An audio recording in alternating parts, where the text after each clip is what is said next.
جادوگر اور شہزادی کا راز۔ ایک بہت ہی خوبصورت سلطنت تھی جس کا نام نورستان تھا۔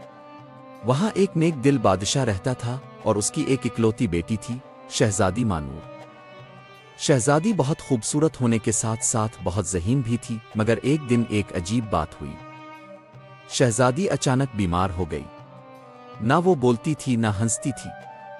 پورے محل میں اداسی چھا گئی۔ بادشاہ نے پورے ملک کے حکیم اور طبیب بلائے مگر کوئی بھی علاج نہ کر سکا۔ پھر ایک دن ایک پراسرار جادوگر محل کے دروازے پر آیا۔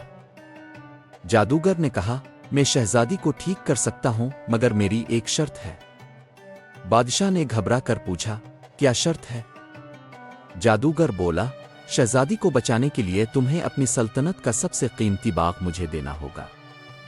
بادشاہ بہت پریشان ہوا مگر بیٹی کی جان سب سے زیادہ اہم تھی، اس نے ہاں کر دی۔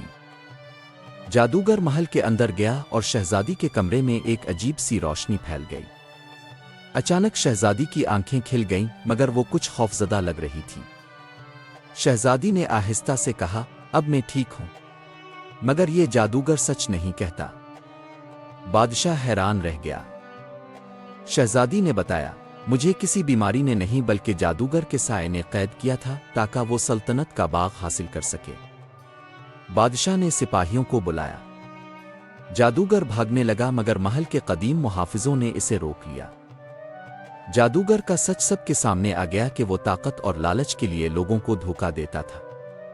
شہزادی مکمل صحت مند ہو گئی اور بادشاہ نے باغ واپس حاصل کر لیا۔ پورے نورستان میں خوشی اور جشن منایا گیا۔ سبق: لالچ اور دھوکہ آخر میں ہمیشہ شکست کھاتے ہیں اور سچائی ہمیشہ جیتتی ہے۔